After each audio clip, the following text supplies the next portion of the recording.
Sometimes all you need to know is the colour scheme.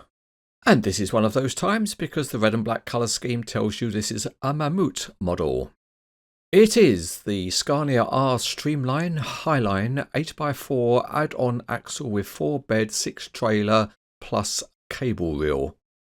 And it wins the prize for being the longest ever model title.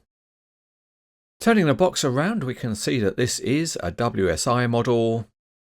And the Mammoet model number is 410306. Let's weigh it up. It goes on to the weighbridge and it responds with just under 4 pounds 5 ounces, or just under 2 kilograms. Open the box to see what's inside. And you can see that it is very nicely packaged. Let's take off the protective plastic former. And there we can see all the parts packed in a black foam. And the first thing we can take out is the Mammoet collector card. And if we look at that, it tells us that 500 of these models have been made.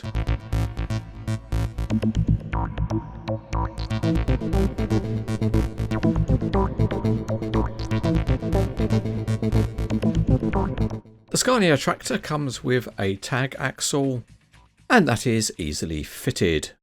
It just hooks over and drops into place. Turning to the trailer, we need to fit some light boards at the back of the 6-axle unit, and we begin by slotting them into place. You then need to fit a couple of plastic beams on the underside, and they are just slightly awkward to actually fit. The trailer bed gets connected to the axle unit, and that's done by interlocking a couple of hooks and using a securing pin underneath. The trailer units are then finished off by adding covers on the top. To prepare for the included load, we need to separate out the trailer beams after having made them longer to suit the load we're going to use. Once that's done, we can add in a couple of supporting brackets, one at each end. And then the giant hand cranes can lift in the cable reel. And it slots into the brackets. After that, we just have a couple of marker boards to add as detail.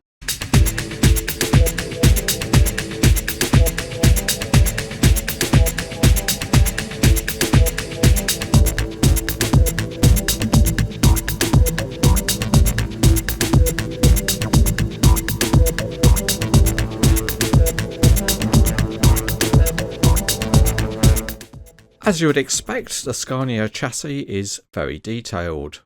That includes the front axle, and you can see the engine and gearbox underneath. And there's a proper drive shaft extending to the rear axles.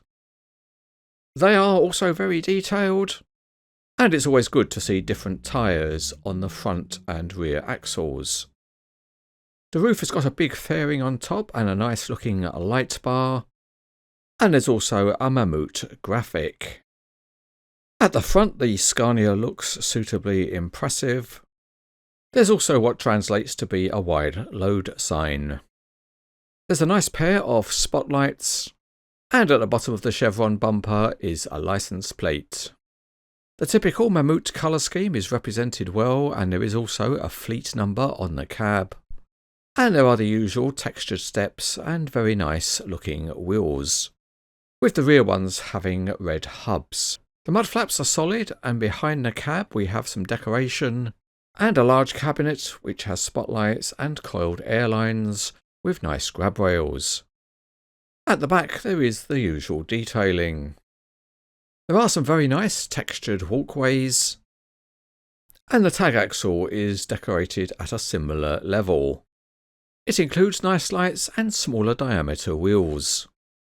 The trailer units are of a design we've seen many times before, and they have very intricate mechanical linkages. The individual axle sets also look particularly good. The gooseneck is a very detailed part. There are spare wheels at the front, boxes in the tray, and small graphics add detail. Also impressive is the mass of hydraulic hoses and cables that run to the trailer. The axle units have got very nice textured plates on top and a yellow stripe down the sides. The wheels look good. The trailer deck beams are also modelled very well, with the yellow stripe also appearing on the deck extension. And right at the back there's some pleasing looking details.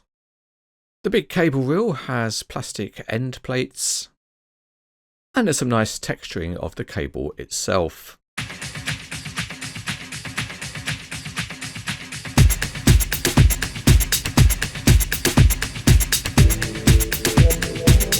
We are back underneath the Scania and the wheels spin freely. And there's linked steering on the front axles, although the range of movement is fairly small. But getting the Scania out on the road and it rolls well enough. And you can see that by setting the steering, you get a slight angle of turn. With the tag axle fitted, the model also rolls quite well. And the tag axle has a nice feature, which is that it also steers. And that means you can get some interesting poses.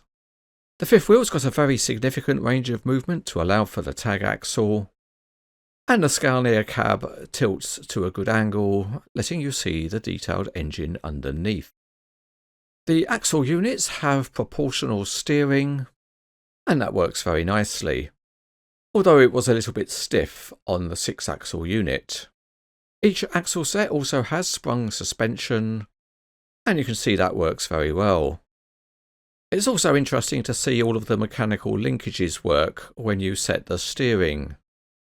And both units trace out nice looking curves. So the overall geometry is very good. As another option, you can have a different configuration without the use of the 4-axle unit, and you connect the bed straight to the gooseneck. But one issue is that the deck beams don't have any clearance, but you can fix that with a suitable spacer, although one's not included with the model. The deck itself can be configured to a very long arrangement, and it's nice and flexible because you can also make it very wide. So you can carry another load, and we'll see one later. Included with the model are a couple of stands to support the gooseneck when it's not connected to the trailer, and these slot into preformed holes. Another inclusion are 2 ramp pieces, so these could be used to drive some plant up onto the deck beams.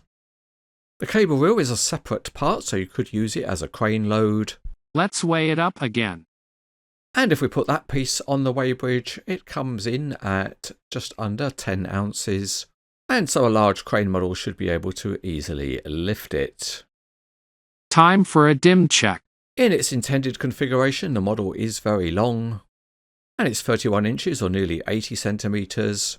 But as promised, let's look at another configuration. And for this we can use pivoting load supports, which are included with the model. And by using these we can then carry a giant vessel from the natural gas industry.